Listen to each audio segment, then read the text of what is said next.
Thanks, Alison. Right, we'll start with agenda item number 1, which is the election of the Swansea Bay City Region Joint Committee Chair. Do we have any nominations, please? Excuse me. Yeah, Nominations. happy to move Councillor Rob Stewart.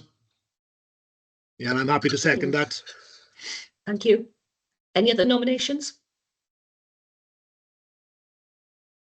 Okay, thank you. Can we vote then, please, on nomination of Councillor Rob Stewart for the chair for a 2-year period? Thank you. Got the 3 votes? Yeah. Yes, thank you. That one is dealt with, and we have now to deal with the chair pro tem. Councillor Stewart is absent today, so I think it's been agreed that Councillor Darren Price will take the chair for today's meeting. Great. Everyone happy with that? Okay, thank you. Wonderful. Thank you, Debbie. Diolch yn fawr. Thanks for that. Yeah, so bore da chi gyd. Good morning to you all and welcome to this joint committee meeting this morning. As Debbie's mentioned, we have received apologies from Councillor Rob Stewart, and Cleary David Hopkins is here in his place. We've also received apologies from Councillor John Harvey and Paul Miller is here. Welcome, Paul. And we've also got apologies from Professor Paul Boyle of Swansea University and Will Bramble, Chief Executive of Pembrokeshire. So if members are happy to accept those, we can move ahead. Pawb yn hapus? Everyone happy? Yeah. Great, diolch yn fawr. So the next item on the agenda is item 3, so declarations of interest. Are there any declarations that need to be made? It doesn't look like it. So if that's the case, we will move on then to item 4. Which is to... Sorry, Chair. I think Wendy Walters has apologised as well, has she? Oh, apologies, Chris. Yeah. I can't see it on the screen. I think she's in another meeting. Yeah, apologies. So we'll add Wendy to the list. Diolch, Chris. Thanks for that. Yeah, so apologies from Wendy Walters in Carmarthenshire as well. So with that, then we will move to item 4, as I said. So in terms of approving the minutes of the joint committee held on the 11th of April, I'm happy to move those as a correct record. There aren't any actions for the PMO or myself as chair. So are members happy just to agree those as a correct record if they are? Please show. Yeah, great. Diolch yn fawr. Thank you very much. We will move now then to item 5, is announcements of chair. There are no announcements this morning, so we'll move on to item 6, which are public questions. Again, there are none this morning, so we can move on swiftly to item 7, which is seeking our approval in terms of the joint committee co-opted membership in terms of Howard University Health Board. And I will ask Debbie Smith to present this report, please. Thank you, Debbie. Thank you, Chair. Yes, the report is really straightforward. There's a need to replace Judith Hardesty as the Howell University Health Board co-opted member. The report sets out the details, the legal implications of what a co-opted member will need to do in terms of signing up to all the relevant protocols and codes. It's been proposed that Dr. Neil Wooding is the replacement co-optee.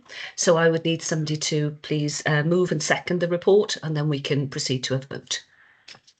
Thank you, Debbie.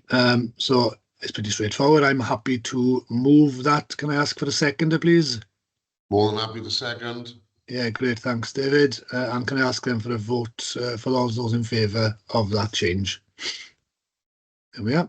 3 voting members are in agreement, so that's approved. Thank you very much. Diolch yn fawr. So we will move just on that then. Obviously, to be fair, Neil isn't here today, but he will be attending from the 30th of July onwards, is my understanding. So we look forward to welcoming Neil formally at the next meeting.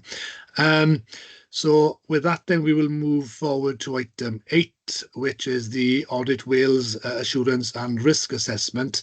And I understand that Gareth Jones from Audit Wales is here to present the the findings, and then after Gareth has presented the report, I will ask John Burns then just to provide an update in terms of the action plan and the mitigations that have been identified. So Gareth, over to you. Diolch. Diolch yn fawr, Cadeirydd. Thank you, Chair. Good morning, everybody. The Chair's outlined the purpose of this. There's two parts to the item. Firstly, myself to present the Audit Wales finalised and agreed report, and then I'll hand over to Jonathan to present the action plan in response to the report. And we'll be happy to take any questions at the end. Firstly, just wanted to say thank you to all members of the Joint Committee and those that we interviewed during the review. We started it in October 2023. We held interviews and focus groups early in 2024, with the report drafting in March and then subsequent clearance with the Joint Committee. In response to the report, the Programme Board recently met and discussed and approved the draft action plan that's in front of you on pages 26 to 28 of your report packs. And I think it would be useful, just before I give you a brief overview of the findings, just to explain the scope of our work and why we decided it was an important area for us to look at. The Auditor General has a duty under the Public Audit Wales Act 2004 to assure himself each year that audited bodies, including the Swansea Bay City Deal Regional Joint Committee, the Joint Committee, that they have put in place proper arrangements to secure value for money in the use of their resources. And in this review, which was our first piece of performance audit work around the City Deal, we focus on the effectiveness of the City Deal's existing programme, and I'm going to use the word brackets here, portfolio, management arrangements in supporting the effective and efficient delivery of the City Deal programme going forwards. And I'd like to just highlight Appendix 1 on pages 13 to 16 of our report, or 21 to 24 in your report pack, which sets out the questions that we were seeking to answer and also the audit criteria that we use to assess your arrangements. We base those on the National Audit Office framework to review programmes, and in effect, those criteria set out what effective programme management arrangements could look like. The assessment informs our assessment of risks and assurances to inform our work programme for future performance audit work with the City Deal Joint Committee in future years, and you will have seen the report in your pack. Our review sought to answer the question, do the programme portfolio management arrangements support the effective and efficient delivery of the City Deal programme? Overall, we concluded that the City Deal's current programme portfolio management arrangements support clear insight into the portfolio's progress. There is now an opportunity for the City Deal Joint Committee to formally review those arrangements to ensure that they are the right fit for future needs and reflect any changes in the operating environment. We reached this conclusion because we found, against the 4 questions that we asked around, where the first question was around whether or not partners ensure that the City Deal has the resources required to support efficient and effective programme management. And we found that across the board, when we spoke to partners, there was a shared, clear understanding of the purpose and intended benefits, but there was a clear recognition of the current challenges in delivering the intended outcomes. We then focused the question around whether or not the partners ensure that the City Deal has the resources required to support efficient and effective. And we found that the partners across the City Deal have provided sufficient resources to support effective programme portfolio management to date, but that the Joint Committee is yet to formally review those resources in light of wider funding pressures and an undecided approach to future regional structures. We asked the question around the effectiveness of the current governance arrangements, and we found that those are currently thorough. The last question that we asked was around whether or not the City Deal is implementing its programme portfolio management arrangements effectively. We found that those arrangements are consistently and effectively applied, and that the Joint Committee needs to assure itself that those arrangements are efficient and maximise the shared learning across all projects. We didn't develop any specific recommendations as a result of our findings, but what we have done in the report is set out a series of areas which, at the time of our fieldwork and our evidence gathering earlier in 2024, there were areas where the Joint Committee had yet to resolve fully their approach. Those areas represent where, at the time that we did the work, the arrangements didn't fully reflect the audit criteria. We note that the Joint Committee has in front of it an action plan to respond to each of those areas that we identified, and those are presented in the action plan. We are satisfied, as we are required to be under our Code of Audit Practice, that the Joint Committee has properly considered those areas as outlined in the action plan. While some of the areas have yet to be actioned, the action plan does clearly set out the proposed actions to address the areas and the timescales by which the city dealers intends to have completed those actions. It is also clear who's responsible for the actions. As part of all of our audit work, we will now come back and follow up on the progress that the city deal is making in addressing those areas for resolution in our future audit programmes for 23, 24 and future audit years. Finally, I would like to highlight to members the link between the action plan presented at pages 26 to 28 of your pack and the later report at agenda item 12 that presents the draft evaluation framework. At the time that we did our evidence gathering, that framework was still under development, but clearly the action plan refers to the development of the framework as part of the response to a number of the areas that we identified. A number of the actions in the action plan are linked. For example, action areas 1, 8 and 9 focus very much around the alignment of the city deal and wider strategies, including the corporate joint committee. That ends my presentation, Cadeirydd. Diolch, Gareth. Thank you very much for that, Gareth. And yeah, as leaders, chief execs and officers from across the region have played a part in those discussions over previous months, of course, and it's great to hear that the findings were generally positive. It's satisfying from a joint committee perspective to know that those governance arrangements are robust. So diolch am hynny. Thank you very much for the presentation. I'll ask John now then just to take us through the action plan that Gareth mentioned there, and that is set out in the pack for members. John? Thanks, Chair, and thanks, Gareth. So I'll build on what Gareth has said in terms of the action plan. So this is effectively the initial management response to the audit. The action plan covers what we call 16 areas of resolution. And as Gareth pointed out, they include actions, timescales, who's leading on the action, the status, whether there's dependencies, and then what we'll do from our portfolio office is report that through City Deal governance on a quarterly basis, just to show progress made. Gareth already indicated some are already in progress, so 8 are currently in progress.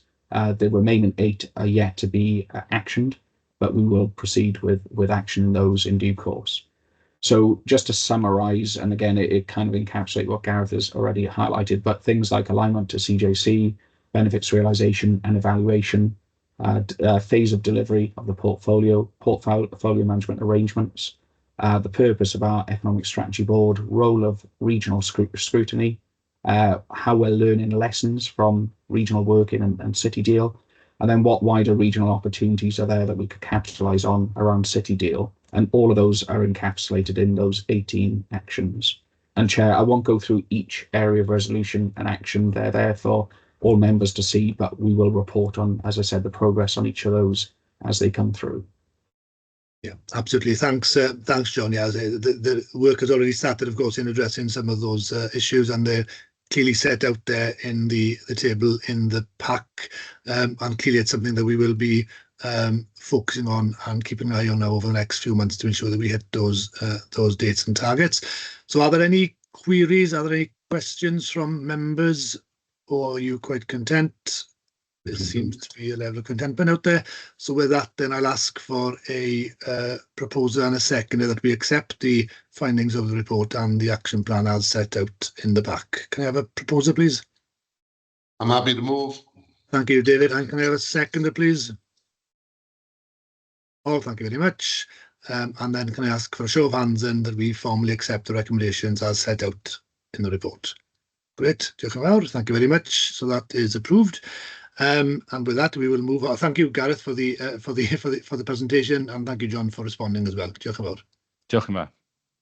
So with that, then we shall move on to item 9 on the agenda, which is the internal audit report as set out in the pack, and I shall ask Matt Holder to present the report formally before opening up for any questions. So thank you, Matt. Yeah, thank you, Chair. Morning, everyone. As we normally do annually, Chair, we carry out an internal audit on the arrangements within the Swansea Bay City Deal, and then we report the findings back to both the programme board, the Joint Scrutiny Committee and the Joint Committee. As a bit of a background to the report, we agreed the terms of reference of the audit with this joint committee on the 16th of November 2023. And what we try and do with that, Chair, is that we try and provide assurance that the arrangements within the Swansea Bay City deal are adequate and effective, so that what the aims and objectives are of the region, they can be delivered effectively. There were a number of areas that we included within the scope for 2023-24. I mean, the region itself is growing. There's more and more projects. So actually, we need to be a little bit more strategic in what we're looking at and why we're looking at it. So we put that in front of the joint committee, as I say, in November 2023, and we began sort of work early 2024. As an overarching review, we looked at a number of different documents, and I'm really grateful to both Chris and his team and Jonathan and the team for the speed that they provided us with documents so that we could actually go through, thoroughly look at what was happening to conclude the audit in a timely manner. The audit report determined an assurance rating of substantial. This means that there's a sound system of governance, internal control, financial management and risk management arrangements in place. And going back to what I said earlier, which means that those internal controls are operating effectively and are being consistently applied to make sure those objectives can be achieved.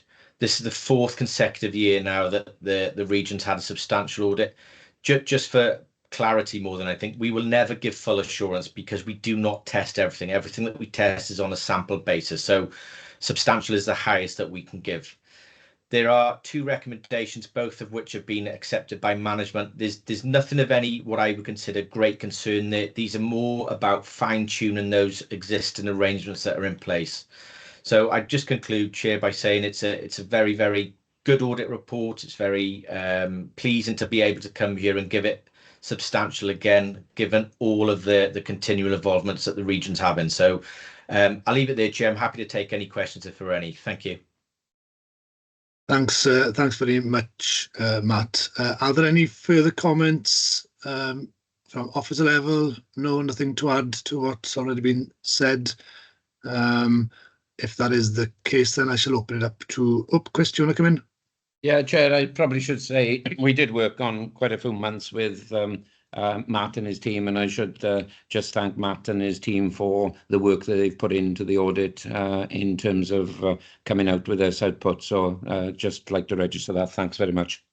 Yeah, thank you, Chris. So there are 2 recommendations that are set out there, some in terms of the timeliness of the drawdown of funding, isn't it, and also around the quarterly reporting.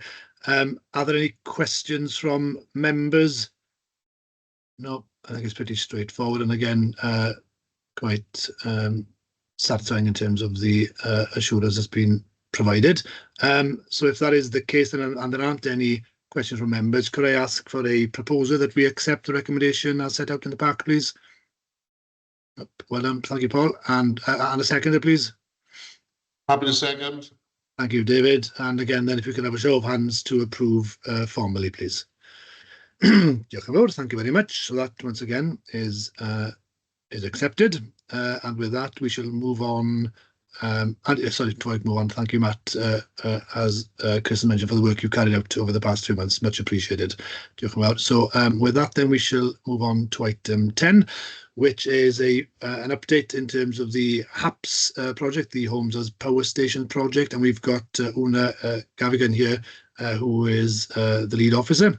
And as members will be aware, we've already had the PowerPoint presentation shared with us ahead of the meeting, but Una now will have a chance to take us through that and add some commentary as we go along before opening up for questions. So, diolch yn fawr, thank you. Una, over to you. Diolch. Morning. Yeah, I'll just share my screen 1 second.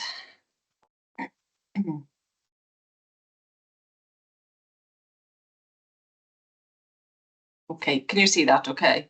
Yeah, that's great, thanks. Yeah, okay, so as Councillor Price said, I'm Una Gavigan. I manage the Homes as Power Stations project.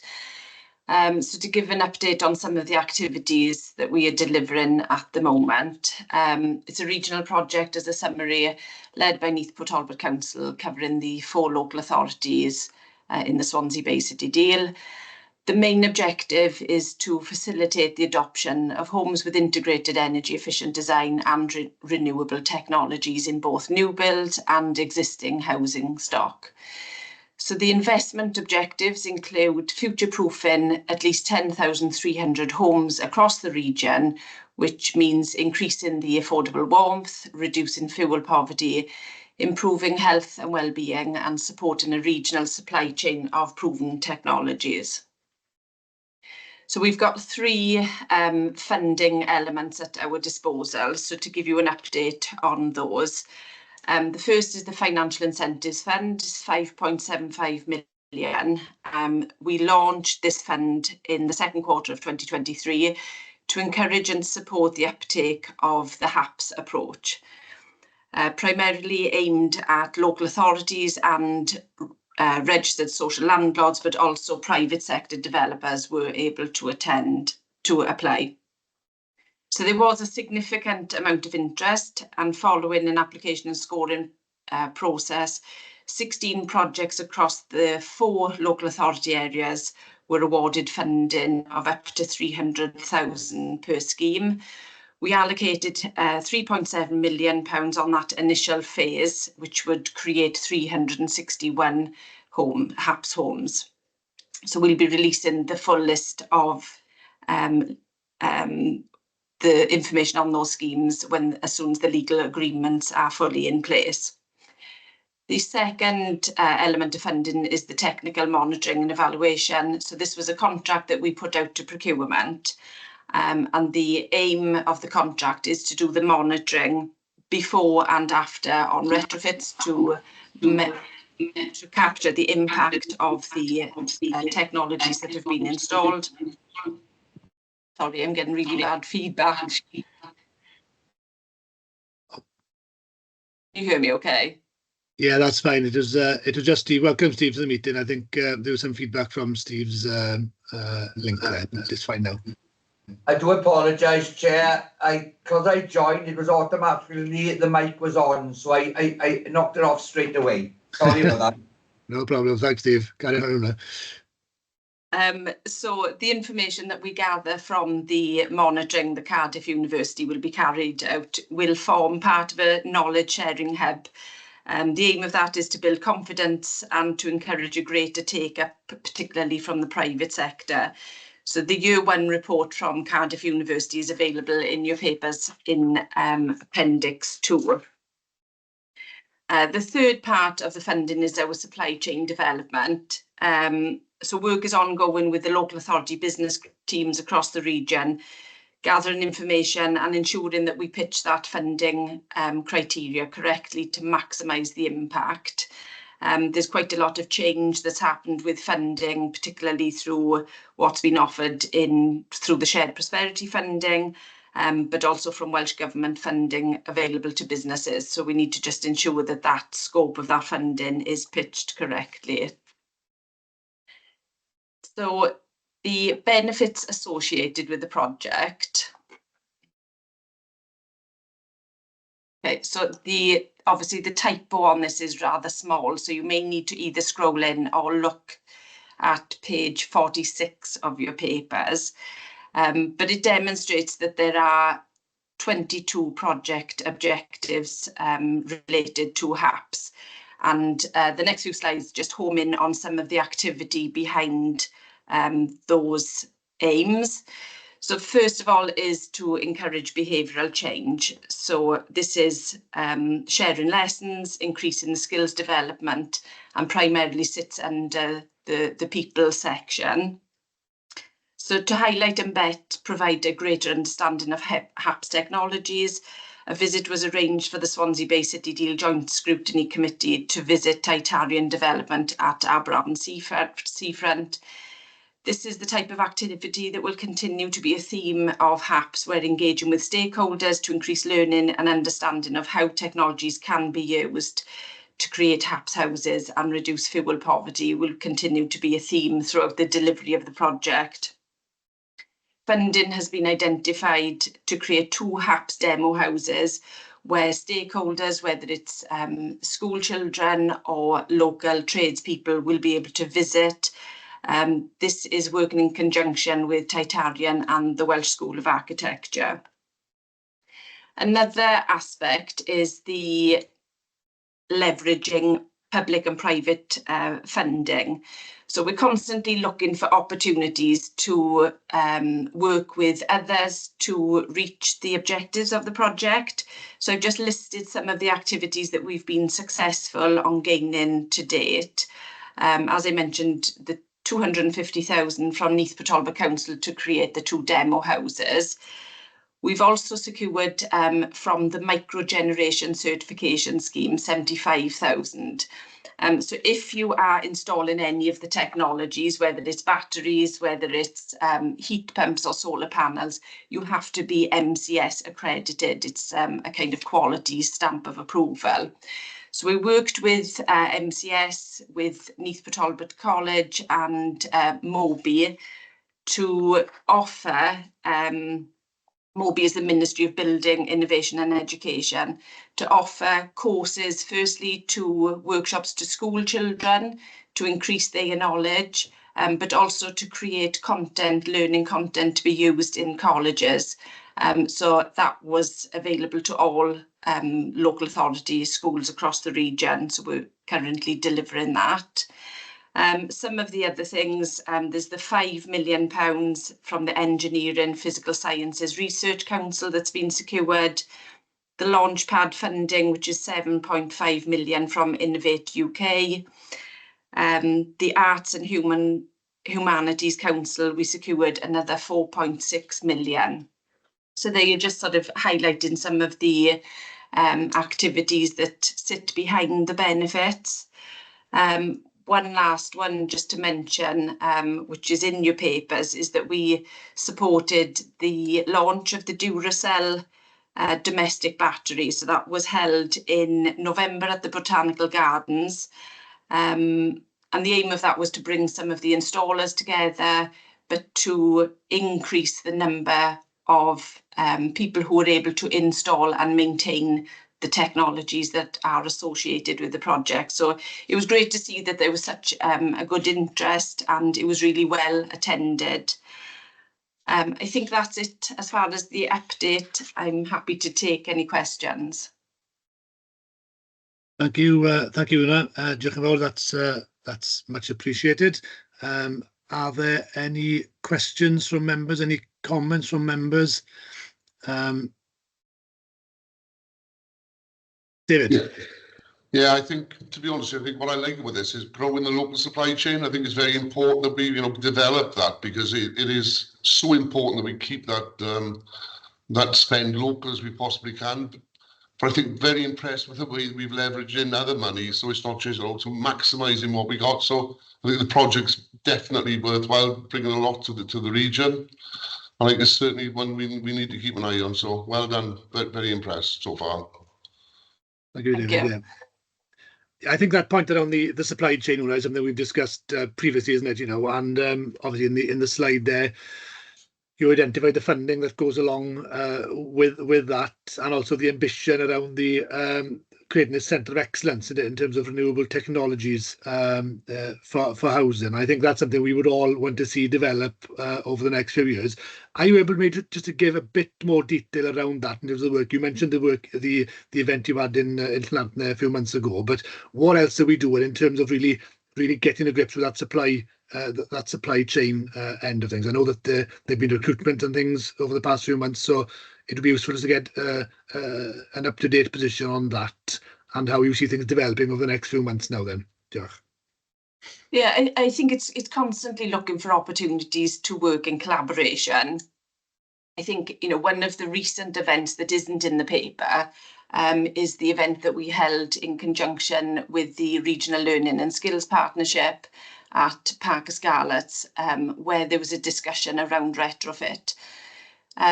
So it was both looking at opportunities for contractors within the region, but also to increase the skills that are needed to win the local contracts.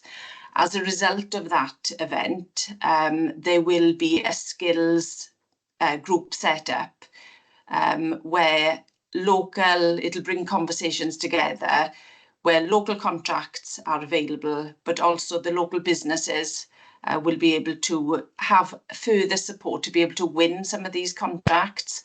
You know, we know that there is more work to be done around increase of people to be able to install the products, and that's not just from knowing what the technologies actually do, but it's having a workforce that are able to fix things when they you know, sort of when things do go wrong. And it's growing, it's constantly joining up those conversations. So the retrofit group, it's something that is going to be put in place in the coming weeks. It's a conversation that is happening and needs to be tightened up across the region to make sure that some of the funding opportunities are joined up with the contracts and, as you say, keeping the funding local to have the maximum benefit. Very great. Yeah, thank you. Martin, you've got your hand up. Yeah, thank you, Chair. Thanks, Una. Yeah, our first question was going to be around the retrofit, which you've just answered, so thanks for that one. Look, it's a really positive project, really positive in terms of the skills engagement and the overlap there, which is crucial, so absolutely endorse that. And good to see that, as you say, the work that's ongoing also on retrofit as well as the new build, which we're probably catch the headlines a little bit more, don't they? One question, if I may. There's some really positive benefits that you've identified as you've gone through, and I know, to be fair, it was a little bit of a slow start, but it certainly seems to have picked up momentum significantly since the last update to Joint Committee. What's your current view in terms of where we are against overall deliverables for the programme? I know it's still early days and it's a 15-year programme, but are you happy that we are you know, on target, or at least heading in the right direction? Because there were some significant numbers associated with this project, weren't they, particularly with the private sector leverage that we were looking for. But it's really positive to see some of the numbers you've shared today. Just wondering if you could give us a little bit more thought on that. Thank you. Yeah, I think personally, I'm very confident that we will reach the figures that are highlighted in the original business case. I think that we probably need to revisit the business case to make sure that we are capturing all of the information and the impacts that are being delivered. I think as far as the private sector, and I think, you know, there is work to be done. There are still houses being built within the region that don't have any technology, and that's, you know, some of that is further discussions to ensure that they build their confidence, and that's part of where the knowledge sharing hub comes in. But you know, the figures that are in the original business case, I'm confident that we will, both in terms of numbers of houses, but also financially, that we will meet those targets. Great, thanks, Una. Are there any further questions or points? No, people seem quite content. Okay, so I say it's a significant project. It's a regional project, one of the regional projects, and it's something that we've all got a keen interest in, and certainly we'll hopefully have an opportunity to revisit and provide further updates in due course as the project develops, because there's lots of opportunities there that we need to be maximising. So diolch, Una, thank you very much for the presentation and for taking the questions. It is there just for information, so there's no formal approval needed. So in that case, we shall move on to the next item, which is item 11, and the quarterly portfolio monitoring report. And I'll ask John Burns then to provide an update before we open it up for any questions. Thank you, John. Thanks, Chair. So this is the Q4 23-24 quarterly monitoring report and all associated documents with that. It's probably worth noting at the start that the financial quarterly monitoring will come at next board meeting. But what you have in front of you in the pack are things like a dashboard, there's portfolio project and programme updates, benefits register, gateway action plan, the internal audit plan, procurement pipeline and construction impact summary. So I'm just going to draw upon some of the key points to note for board. So if I start on the what we call the RAG status update. That's the red, amber, green. There's been no movements in the overall status for all the projects and programs. There's been a couple of movements within digital infrastructure and with Eregin around staffing and delivery. The RAG status delivery, but there's no overall change. In terms of portfolio risks, we now have 25 risks, 5 of which are red risks. These were reported last quarter, so they are construction costs, the TAN 15, in-year spend, slippage, and delivery of benefits. Those are the red risks. We have mitigations for each of those or updates. In terms of 4 amber risks, they were closed since Q3 reporting. So those 4 risks were timeframe for the ending of EU funding, the unallocated £5.3 million within the portfolio, the operations of the PMO that has now moved to the issues log, and the co-opted members not attending programme board and joint committee. So those 4 risks have been closed, and there's no red issues being reported in this quarter. Previously, we reported the campuses funding agreement, but those funding agreements are now resolved. So in terms of the quarterly reports, if I start with benefits, so jobs created have increased within the quarter from 567 to 597, so just shy of 600. And we had returns from Pentra Hour campuses and the Innovation Matrix. We do know that those numbers are higher. They just have a lag in terms of reporting. So we will have those numbers increasing in this financial year. Total investment increased in the quarter from 272 million to 289 million. And some of that came from HAPS that Una just updated us on. The next report is the construction impact assessment. So there's no change to the risks that were identified in the report or the funding gaps since the last report. Just to remind everyone, there's a £43 million funding gap assessment. That's an estimate across the whole portfolio. But we have mitigated against a lot of that gap, and we now have a residual impact of 12.75 million. And just to remind board members, the key mitigations are around securing additional funding, revisiting the construction brief, and opening dialogue with contractors. But what we're finding with some of those, and I'll go on to the procurement pipeline, but because of those issues and that gap, the funding gap, procurements are taking longer. The design and builds are taking longer than what we planned. So if I move on to the procurement pipeline, because this reflects into that, so 5 projects are reported in this quarter that there is slippage. So around key procurement, build or completion milestones, and they're all listed in the report. I'm not going to go through each one, but waterfront, Eregin, digital infrastructure, campuses, and support and innovation low carbon growth are the 5 projects that are reporting slippage. Each one of those will go through or is subject to the change management process for the city deal, and we'll be reporting those accordingly when we get the detail around those. Chair, I'll pause there in case there's any questions before I go on to the project and programmes. Yeah. Are there any queries or questions on the points that have been raised? Steve, do you want to come in at this point? Yeah, just very briefly, thanks, Start.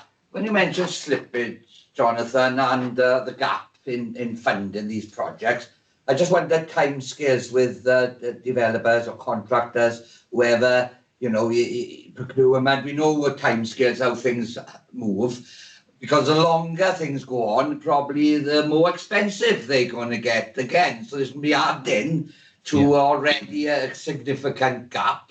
Is there a sort of break-off point where you've got to change the model slightly to meet the financial requirements that you already have? Or what is the explanation of how you're going to deliver them as they meant to have been delivered if and when the funding is not going to happen? So that's what I want to ask, Chair. Thank you. Yeah, and without going into each individual case by case, but I can give a holistic picture. We are experiencing inflationary pressures and we continue to experience those. So you're right in terms of the longer it takes, the chances are the more expensive things become. But it has plateaued a little bit. It hasn't gone up as much as it has done in previous months. So that's a good story to tell. What I think there's an expectation across every single business case that we had developed, they were all developed and approved around 2020, 2021. The last one was around that date. Everything is probably costing more in every project that we have than what it did when we wrote the business case. So that's why we got the funding gap. We know the funding gap will increase because not every project is reported. So we know there will be more of a gap. But the mitigations that we're putting in place, and that is around what's the delivery solution. So you might find it's a different location or different fabrication or different solution to what you're doing. It might be a different size, but anything that does change in scope will be reported, and then it will reflect, does it affect the benefits or the jobs created, the inward investment, etc. So that change process, it exists, and everybody should be going through that process. But it does come back to that slippage, you know, everything moving right. It takes longer to get these things through because sometimes you have to go through an approval process by a local authority, university, health board, because things may cost more than what you planned. So you may have to go through 2 iterations of approval because you've already had it approved in one sense. Now you've got to go back and check that you can increase those costs or change the delivery solution. So I don't think there's many infrastructure projects in the country that aren't experiencing what we're experiencing, but we're just making sure that we have sight of those and visibility and dealing with any of the risks or issues as soon as we can in that process. And it feels that that's all moving in the right direction, Councillor Hunt. Thanks, Dave. Thank you, Jonathan. So if there aren't any further questions, I'll ask Jonathan to carry on with the presentation. And Josh, thanks. Yeah, so I'm just going to pick out again a few highlights. There's a lot of information in the quarterly reports, particularly around the projects. So I'm going to whistle-stop tour through a few of those. So starting at the portfolio level, we did the last Meet the City Deal event with Neath Port Talbot Council. So Neath Port Talbot Council led that event in Margam Orangery. Over 100 people attended that event. And we're going to compile that with the other 3 events that we did in Pembrokeshire, Carmarthenshire and Swansea. And we'll feature that in our annual report, which will come out hopefully later in the year, which summarises all those 4 events and what do we actually get from taking the city deal out into the localities across the region. Verbally, the feedback has been extremely positive, and it was a worthwhile event, but we'll formalise that in the annual report. Pembroke Dock Marine. So Pembroke Dock Marine has accelerated a lot of their delivery in terms of the infrastructure side of things. So the things like the slipway, the laydown space, the hangar annexes, the pontoons, all of that is now being utilised, which is amazing to see. With the other elements of the project, there are other things happening like securing and leveraging funds. So if I added them all up, there's probably about £3 or £4 million worth of additional funds to help support the Pembroke Dock Marine Zone, Meta and the Nice projects. But they're also doing a lot of other deployment and testing of things like the tidal turbine and working with partners on things like the Tidal Lagoon Challenge, what they call FlowMax. So there's lots of activity. Again, all the detail is in the report. I'm not going to list each one and where they got the funding from and what it entails, but there's a lot of information to unpack in that one. From a campuses perspective, so led by Swansea University, all funding agreements are now, I'm pleased to say, are fully agreed and in place. The project reprofile is currently underway, but in the background, campuses were doing a lot of stuff in the background anyway, while the funding agreements were being agreed. So that's an example of one of the ones I said earlier on where we will experience slippage because it did take quite a while to get those funding agreements put in place. It wouldn't be fair to me to update HAPS because I think Una did an absolute stellar performance on that. So based on what Una's provided you, that's a very current reflection of where HAPS is. In terms of support and innovation, low carbon growth led by Neath Port Talbot Council, the Bay Technology Centre is now just over 50% occupancy, and there's an active pipeline of inquiries happening for that space. And the only other one I'll mention is the air quality monitoring sensors. So a report from an organisation called Ricardo has been reviewed, and we're waiting now for Vortex to provide comments for that so that they can go to the low carbon board within Neath Port Talbot Council. Pentre Owl is progressing at pace again from a delivery. If anybody's driven down towards Llanelli by McCannis lately, you can visibly see the scale of that's just phase 1. But within that, there's lots of things like over 2,000 training activities for things like 31 apprentices. Gleeds have also been commissioned to update the business case. and that will allow for reprofiling of all the economic, commercial and financial cases for Pentre Owl. But as I said, that's progressing really well. In terms of digital infrastructure, the first 5G investment fund was awarded to campuses. It was just over £1.5 million. That's for what they call the 5G Living Lab, and the completion is on track and the timescales have been agreed. They also concluded the dark fibre phase 1 procurement exercise, and the preferred supplier has been appointed for that. Waterfront, so the hotel development, the team have been appointed around marketing agents and commenced new marketing campaign to try and attract a developer for the hotel adjacent to the arena. The Kingsway is progressing really well. There's lots of prospective tenants discussions around the 2nd, 3rd and 4th floor. So I'm getting good feedback from the team on that. And the Innovation Precinct, the project is progressing according to plan. So the opening of that should be fairly imminent for the Innovation Matrix. The last two, so Eregin, so the University of Wales Trinity St David are currently drafting a change notification, looking at what delivery model Eregin Phase 2 will be proposing. And then the final one is skills. So currently we have 19 pilot projects across the region. And in addition to that, there's 2 apprenticeship developments, which have already just been approved by the RSP board and are currently now in delivery. So again, lots of activity around skills to help bolster all of the other 8 projects. And Chair, without going through any more detail, that's a summary of the Q4 23-24 report. Yeah, thanks, Jonathan. Yeah, there's lots of good work going on, isn't there, right across the region. And as I picking up on the point that Steve made, really, in terms of having to face up to some of the financial realities, you know, that we all face, both on a capital and revenue side. It's no different to any other scheme that we're involved in. But certainly, it's reassuring, as we heard previously in the meeting, that we've got that governance structure in place to help with the mitigations that we need to overcome them. So thank you, Jonathan, for that. Then are there any further queries or comments from members? It's quite a comprehensive report, and I think that these are items that are brought to us on a pretty regular basis, so there aren't any surprises there from my perspective. So if there aren't any further questions, and I can't see anybody, we will accept that. It's just for noting, so it's not for approval as such, it's for information. So thank you, Jonathan, for the update, and with that we'll move on then to the next item on the agenda, which is item 12, and that's the Swansea Bay City Deal Evaluation Framework, which we referenced earlier on in the meeting. And I'll ask Ian Williams, if he's happy, to now present the report for approval. Diolch, Ian. Thank you very much. More than happy. Thank you, Chair. This report is seeking joint committee approval for Swansea Bay City Deal Evaluation Framework, which details the evaluation arrangements for the portfolio and its constituent programmes and projects. Just by way of context, the establishment of evaluation arrangements are going to be crucial for demonstrating the impact of the City Deal over its lifetime.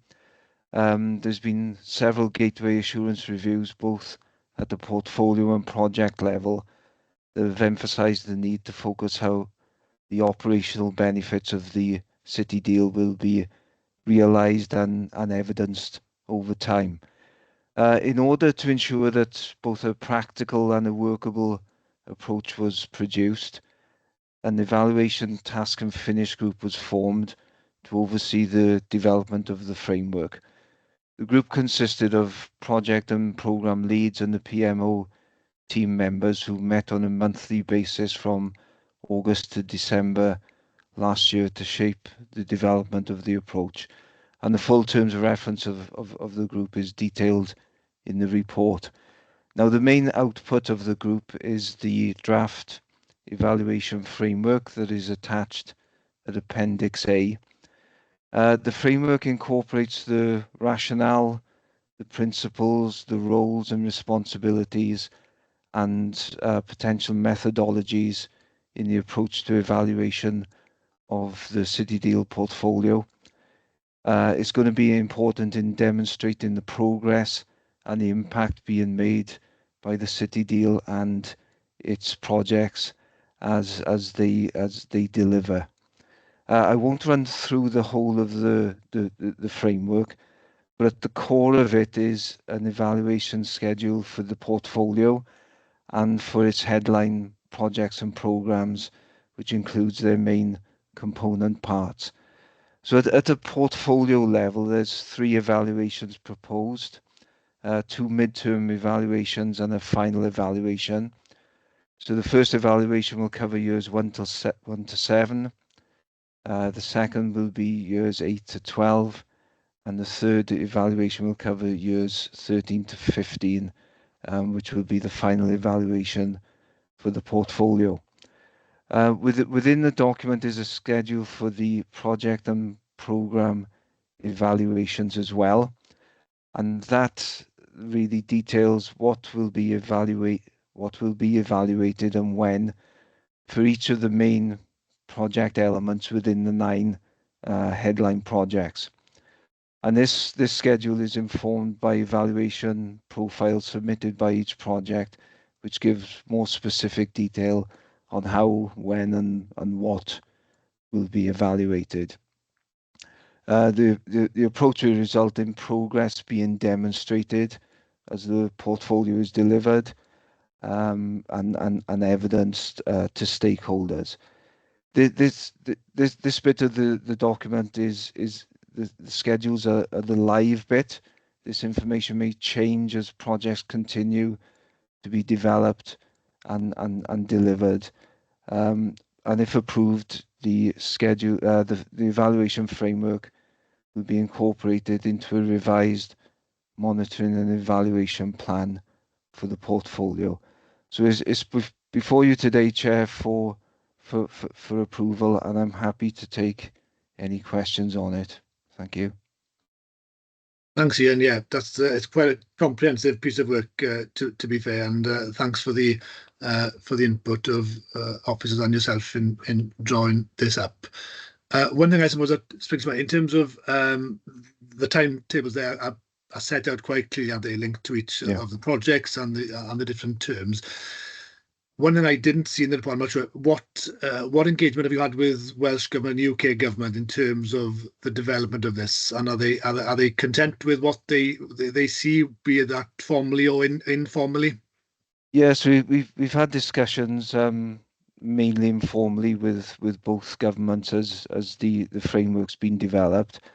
It's also passed through programme board, which both governments sit on as well. They're more than happy with the approach that that we're developing and can see that it's going to be a useful approach and document for us going forward. There were a couple of tweaks made as a result of programme board, Martin, that you suggested. I've incorporated those into the document now as well. Very good. Thanks, Ian. Are there any further questions from members? Steve? Yeah, Dad, just briefly then. Excellent piece of work, Ian, and it's quite easily to read. So that's, for me, that's really helpful. Sometimes I get lost in a lot of the jargon with, as Jonathan knows, I ask him all the time just to explain outputs, outcomes and impact. Can I just ask, obviously handing over long-term timeframes and scales of what goes on, is funding-wise, is that it's got to be self-sustainable then going forward. Whenever it's gone from our remit to finish, the project end, that there's no further Swansea City deal input or financial assistance. It's sort of done our work, and those that are there with the employment, etc., crack on. Is that the understanding? Because schools, I pick on schools, and there's always problems potentially with buildings and etc. There's no miscellaneous held back funding or support mechanisms for the projects. I mean, because you've given an example of the outcomes with like homes with energy efficient technologies, where we know they're far more expensive, and Welsh Government continue to sprinklers, for instance, everything is getting more expensive to deliver what we want to do. But I just wondered where that money is going to come from and who can afford it. So I hope you understand what I'm asking. It's sort of a roundabout way. You used to be anyway, Ian, from working in East Talbot, so I think you probably get me. So, yeah. Thanks, Steve. Ian, are you able to respond? I'm not sure, Chair. But I'll try. I think it harkens back to the business cases that are set up, Councillor Hunt, for each of the projects, and it is the long-term ambition that those business cases are going to produce infrastructure that is self-sustaining over its lifetime, has a revenue income, and is incorporated in the business as usual for each of the lead deliverers on the project. So that is certainly the intention from the business cases. What the evaluation framework will do is prove what benefits have come out of providing the infrastructure and operating those buildings within the time frame of the city deal. And those benefits are going to be impressive and very positive for not only localities but the region as a whole as well.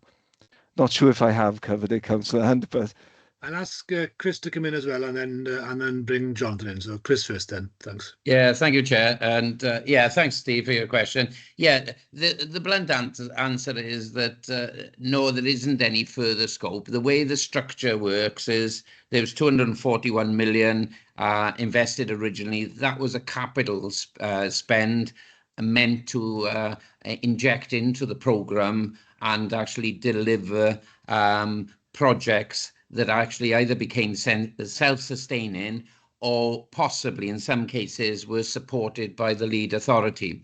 That's part of the reason why the whole of the city deal was structured where the lead authority has a responsibility. So ultimately, if you take any project, whether it's the Swansea project or the Pentrawl project or something, that the responsibility and the build is lying back on the individual authority. So anything that veers off that, ultimately the risk comes there. So as far as the pot of money is concerned, the money is there, it's supporting the development of projects. The business case should have been very clear in terms of how it becomes self-sustaining longer term. And yeah, you're 100% right, there's going to be variations in that because of circumstances. The environment from when we started on this to where we are now is totally different, not least because of COVID, but there's a lot of other circumstances that actually have sort of influenced that, including some actions of what the UK government has done, positive and negative sort of thing.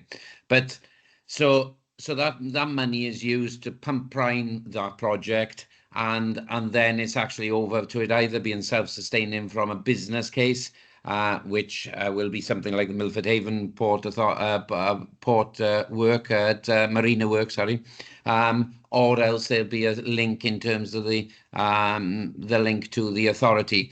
The money is drifting in over the 15-year period, but the projects are very much defined to try and, well, they were originally intended to deal with over 5 years, but they've drifted again for other circumstances. So hopefully that captures really the overall understanding, and hopefully that gives you clarity over the position. So yes, if you look at your schemes, any that you think are actually going to veer off, that may be an MPT problem, same as I'd be saying the same for a Carmarthenshire problem. Yeah, thanks, Jim. Thanks, Chris. Jonathan, do you want to add anything to what Ian and Chris have said? Yeah, just to build on what both of them said. So I guess to answer Councillor Hunt's direct question, there's 3 phases generally to what we will monitor and evaluate. One is the build and the lead up to that. Then it's the operation of whatever we do. And then it's the wider impact. And I think it's probably what you're touching on there is a very good question, because it's the wider impact side of things, because that will be years down the line of it being operated. But, you know, for me, we have to be sensible about this. There's no point in creating an entire industry of evaluation up to 2033. We have to make sure that as long as we build what we plan to build, and when we can tick that box and prove that and show that, then it's about the operation. Is it intended for the purposes that we're doing? And then do an evaluation soon after the operation has been commenced. So maybe within a year or two, and that's in the evaluation framework. And if you, I'll pick on, I can see Elwyn on the screen. If you take Eregin phase 1, there's an economic impact assessment being done on Eregin. It's not gone through governance yet, but it has been done. But that shows what impact there is to Carmarthenshire as a borough. And then if they operate in that way, you can multiply that up by however many years in the future. But you may still want to do an evaluation sometime down the line for each of the buildings, Bay Technology Centre, Pentre Owl, etc., just to check and balance that has delivered what it set out to do. So that's the wider economic impact, which is a bit more complicated to assess. But there are methodologies that exist that can help and aid do that. The only one I would say is at a portfolio level, we should do a final evaluation that Ian he referenced 2 midterms and a final evaluation. Somebody in the region by 2033 should just do that final evaluation, accumulating all the projects and the worth to the economy across the period. Thanks, Jonathan. Thank you very much. And thank you, Chris and Ian as well, for contributing there. Are there any other questions from members? No, relatively content. So, okay, so the evaluation framework before it is for approval, and I therefore ask for a mover and a seconder, please. Happy to move. Thank you, David. And happy to second? I'm happy to second. I'm happy to second. There we are. Great. We've got a proposer and a seconder then. And could I ask then for members to show by raising their hands if they're happy to accept? Power one up is everyone happy? Wonderful. So that's approved. And that brings us to the end of the meeting. So thank you very much all for your contributions. Diolch yn fawr chi gyd am eich presenoldeb, and we look forward to seeing you very soon. Diolch yn fawr iawn pawb. Hwyl fawr. Thank you.